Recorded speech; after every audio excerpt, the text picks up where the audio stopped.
कानी बहू।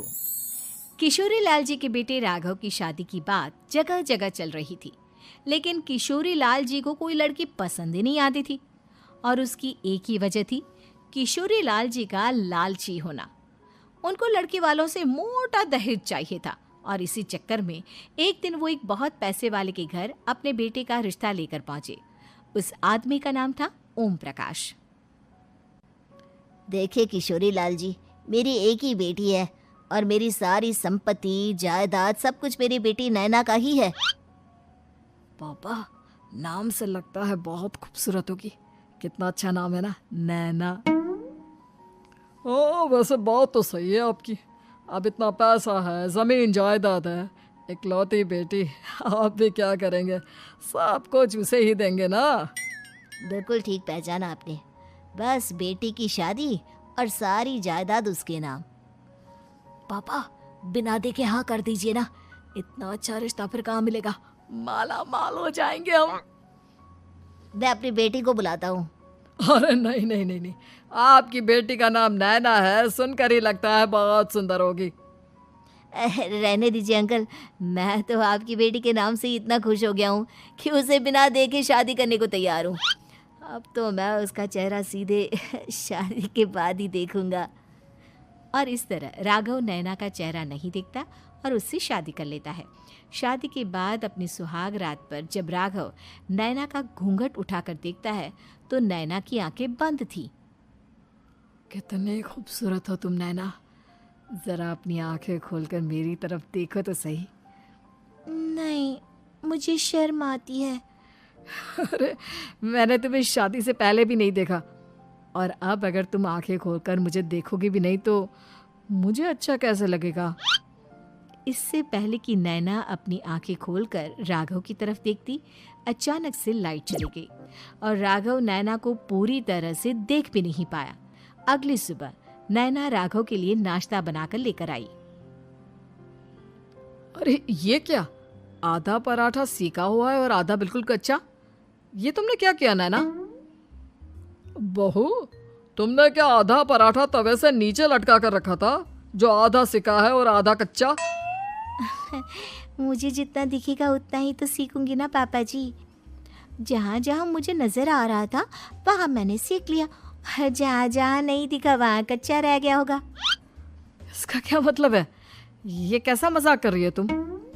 अरे बहू, तुमने इतना लंबा घूंघट क्यों लगाया हुआ है? देखो, हमारे घर में बहुओं को बेटी की तरह रखा जाता है, और फिर तुम तो इतना सारा माल लेकर आई हो। देखो, ये घूंघट डालकर रखने की कोई ज़रूरत नहीं है। हाँ नैना, पापा जी ठीक कह रहे हैं, तुम तो आराम से रहो, अपना ही घर समझो।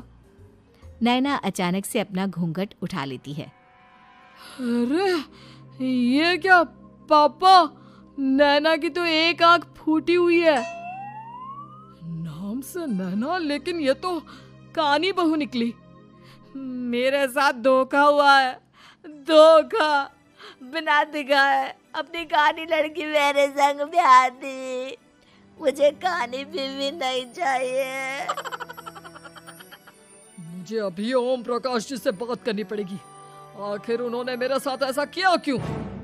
अरे, आप लोगों ने ही तो पापा से कहा था कि आप लोग शादी से पहले मुझे देखना नहीं चाहते। अब मेरे पापा पर क्यों इल्जाम लगा रहे हैं? अरे लेकिन उन्हें बताना तो चाहिए था ना कि तुम कानी हो, एक आंख से तुम्हें दिखाई नहीं देता। किशोरी लाल और राघव नाराज होकर ओम प्रकाश को अपने घर बुलाते हैं। पापा जी, ये आपने क्या किया? शादी से पहले बताया क्यों नहीं कि नैना की आंखों में परेशानी है? अरे, आप ही ने तो लड़की देखने से मना कर दिया था। अरे लेकिन आप बता तो सकते थे। आपको तो हमारी बेटी की प्रॉपर्टी चाहिए थी, वो भी पूरी की पूरी। अब क्या हुआ अगर उसे आधा दिखाई देता है? प्रॉपर्टी तो आपको पूरी मिल गई ना। अरे ये क्या बात हुई? मेरी शादी प्रॉपर्टी से नहीं, आपकी बेटी से हुई है। अब ये तो पहले सोचना चाहिए था, तब तो मेरी प्रॉपर्टी देखकर तुम्हारी जुबान लप लपा रही थी।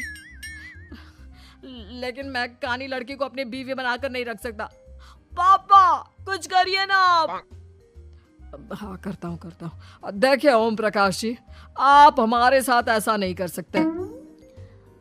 और तुम देखो, अगर तुमने मेरी बेटी से शादी तोड़ी ना, तो जो भी प्रॉपर्टी मैंने तुम्हें दी है वो तो पूरी की पूरी वापस ले ही लूँगा, और आधी प्रॉपर्टी तुम्हारी भी लूँगा। अरे मेरी आधी प्रॉपर्टी भला क्यों लेंगे आप? इसलिए क्योंकि मेरी बेटी को आधा नज़र आता है और उसकी नज़र अभी तक तुम्हारी आधी जायदाद पर ही पड़ी है। अब तुम उसे घर से निकालोगे तो कुछ तो लेकर जाएगी ना। और अगर हम आपकी बेटी को अपने घर की बहू बना कर रखे तो? तो तुम्हारी पूरी प्रॉपर्टी तुम्हारी ही रहेगी, और जो मैंने तुम्हें दिया है ना, उसमें से बस मैं आधा लेकर जाऊंगा। अरे लेकिन अब आप अपनी दी हुई प्रॉपर्टी में से आधी वापस क्यों लेकर जाएंगे? अगर मैं आपकी बेटी को अपनी पत्नी बनाकर रखने को तैयार हूं तो? इसलिए ताकि भविष्य में अगर तुम मेरी बेटी को धोखा दो तो उसके पास कुछ तो रहे जो पति का हो। वैसे मेरे पास तो बहुत कुछ है, लेकिन अपने पति की कोई निशानी तो उसके पास होनी चाहिए ना। अब अगर तुमने मेरी बेटी को कानी कहा तो तुम्हें प्रॉपर्टी भी कानी ही मिलेगी, पूरी नहीं। जमाए राजा। किशोरी लाल और राघव समझ चुके थे कि वो बुरी तरह फंस चुके हैं और अब उनके पास वहां से निकलने का कोई चारा नहीं है। अब समझ में आया ना, लालच बुरी बला होती है। एक तो तुम्हें प्रॉपर्टी मिली, ऊपर से बीवी मिली, उसमें तुम्हें नखरे भी दिखाने हैं। आए बड़े, चुपचाप बैठो दोनों। कुछ दिनों के बाद नैना राघव की कार लेकर बाजार घूमने निकलती है और जब कार लेकर वापस आती है, ये क्या? एक तरफ से मेरी गाड़ी पूरी खराब हो चुकी है। लगता है तुमने मेरी गाड़ी को किसी दूसरी गाड़ी के साथ एक्सीडेंट किया है। अरे अरे कितना बड़ा नुकसान कर दिया तुमने बहू। वो क्या है ना पापा जी, मुझे एक आंख से दिखाई नहीं दे रहा था, सामने से गाड़ी आ रही थी। मुझे तो सिर्फ आधा ही दिखाई दिया और वो गाड़ी मेरी कार से रगड़ते हुए निकल गई। अब मैं क्या करूं बताओ? आप इसे ठीक कराने के पैसे कौन देगा? तुम्हारे पापा। तुमने मुझसे इस तरह से बात की? अभी रुको। नैना राघव की शिकायत ओम प्रकाश को कर देती है।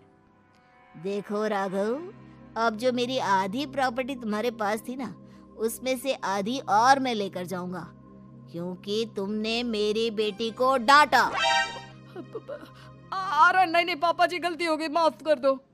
गलती की तो कोई गुंजाइश ही नहीं। अगली बार मेरी बेटी को डांटा तो बची हुई आधी में से आधी और ले जाऊंगा। लालच के चक्कर में हम दोनों ने बहुत बड़ी गलती कर दी बेटा। एक तो तुम्हें कानी बहू मिली और ऊपर से जो माल मिला वो भी काना। इस तरह राघव की हर एक गलती पर ओम प्रकाश उसकी प्रॉपर्टी का आधा आधा हिस्सा लेकर अपना सारा माल वापस ले गया और राघव को कानी बीवी से काम चलाना पड़ा। भाई लालच वाकई में बुरी बला है।